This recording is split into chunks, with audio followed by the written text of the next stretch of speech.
안녕하십니까, 임세무사입니다. 이 시간 특정 법인과 거래를 통한 증여의제에 대해서 살펴보도록 하겠습니다. 이렇게 자녀가 법인을 하나 만들어 가지고 있을 때 그 부모가 어떻게든지 그 법인을 통해서 자녀에게 그 주식 가치를 상승시켜 주고 싶다. 이럴 때는 이제 부모가 자녀에게 이렇게 직접 증여를 하는 것이 아니라 법인한테 증여할 수도 있죠.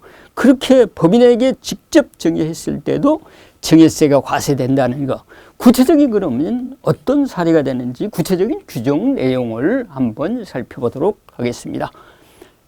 특정 법인과 거래를 통해 이익 증여 의제. 여기서 이제 특정 법인은 뭐냐? 특정 법인 지배주주와 그 친족이 직간접 주식 보유 비율이 30% 이상인 법인을 말하는 거예요. 만약에 A 법인이 있는데 A 법인의 출자자가 이 지배주주가 있어요. 지배주주가 있는데 이 지배주주와 친족이 직간접으로 30% 이상 출자하고 있는 법인은 무조건 이 지배주주가 친족 합쳐서 30% 이상 출자를 하면 이것은 특정 법인이라고 그랬어요. 그런데 이게 정전에는 특정 법인이 작년까지만 해도 특정 법인이 어느 범위를 특정 법인이라고 그러면 결손법인이거나 휘폐법인, 그리고 지배주주와 그 친족이 직간접 보유 비율이 50% 이상일 때, 그럴 때는 이제 특정 법인이라고 그랬는데 2000년도부터는 그 특정 법인 휘폐업 결손 이거 다 무시하고 지배주주와 그 친족이 직간접 주식 보유 비율 합쳐서 30% 이상이면 다 이제 특정 법인이 되는 거예요. 이게 특정 법인을 통일시켰다 이렇게 보시면 되겠어요. 그럼 이 지배주주는 그럼 뭐냐? 지배주주는 최대 주주 중에서 그 주식 보유 비율이 가장 많은 개인을 말하는 거예요. 그러면 또 최대 주주는 뭐냐? 이거 이제 이렇게 설명이 들어가면 좀 복잡해지죠. 최대 주주는 주주 1인과 특수관계인이 합쳐서 그 회사의 주식 보유 비율이 가장 많은 비율을 차지한 주주 1인과 특수관계인 전원을 최대주주라고 그러는 거예요. 그러니까 지배주주나 최대주주나 이건 이렇게 교집합으로 이렇게 이렇게 겹치는 부분이 있지만, 그러니까 그 법인을 실질적으로 지배할 수 있는 그런 친인척, 그러니까 친족이 30% 이상 출자했다 그러면 특정 법인이라고 보시면 되고, 납세 의무자는 누구냐? 그럼 납세 의무자는 특정 법인과 특정 법인의 그 지배주주와 그 친족이 그 납세 의무자가 되는 거고요.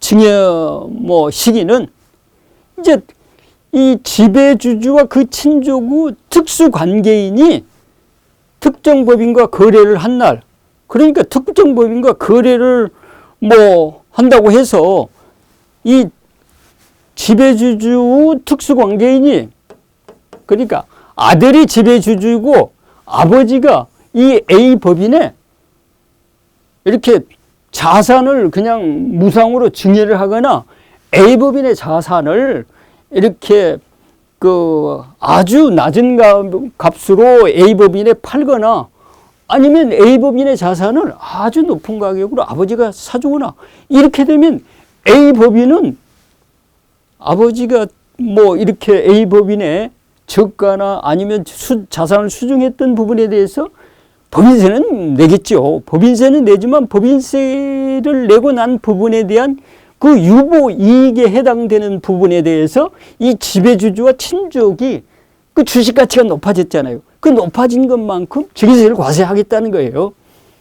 그럼 신고는 그럼 언제까지 해야 되느냐? 신고는 특정 법인의 과세표준 신고 기한이 속하는 달에 말일부터 3개월이 되는 거예요. 그러니까 일반 증여하고 좀 다르죠.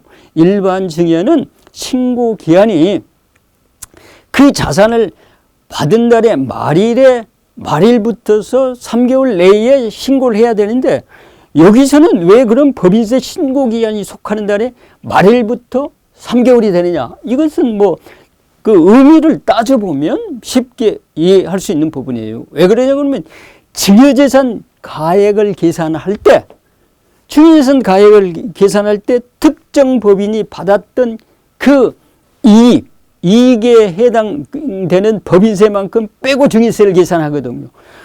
법인세, 그 해당되는 법인세를 빼주려고 그러면 법인세 신고를 해야 법인세가 확정이 될 거 아니에요.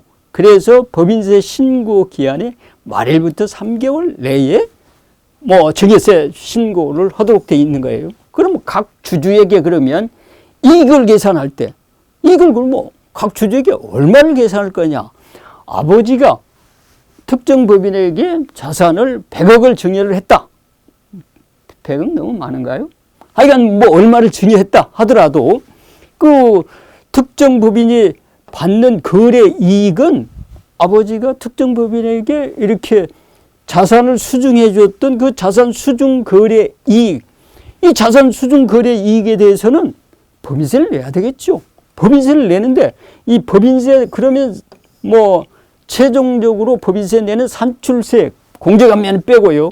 이 산출세액에서 각 3년도 소득분의 특정 법인의 거래 이익을 이렇게 곱해주면 법인세에 포함된 특정 법인의 거래 이익에 해당되는 법인세가 나올 거 아니에요.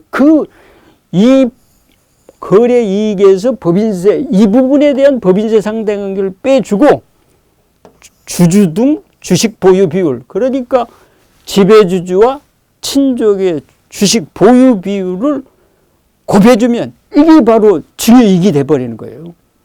이 증여이익만큼은 그 특정 법인의 지배주주와 그 친족이 증여를 받았다고 보는 거예요.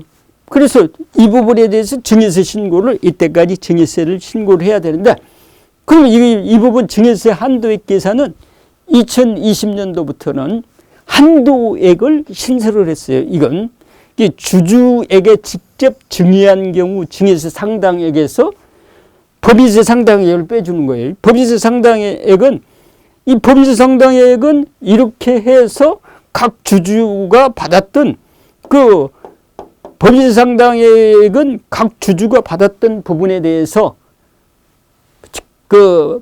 이 주식 보유 비율로 곱했던 금액만큼의 증여이익이 나올 거 아니에요. 그 증여이익에 해당되는 법인세를 빼주는 거예요. 그래서 이 법인세를 빼주고 나서 이 법인세 빼주는 만큼의 한도액만큼만 증여세를 부담한다.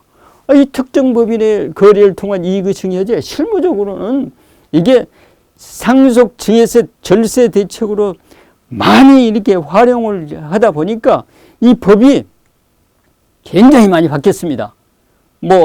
그래서 2016년 1월 1일부터는 증여의제 규정으로 이렇게 바꿔가지고 시행을 하고 있는데 이 부분, 우리 실무적으로 보면 상속증여세 절세 대책으로 많이 활용을 하는데 지금 법을 많이 바꿔가지고 증여세 절세 대책을 합법적인 절세 대책을 많이 차단하고 있으니까 이 부분도 활용할 때 작년부터는 한도액이 들어갔다. 이 부분을 기억하시고 이 규정도 잘 유의해 두시면 실무적으로 도움이 될 걸로 봅니다. 고맙습니다.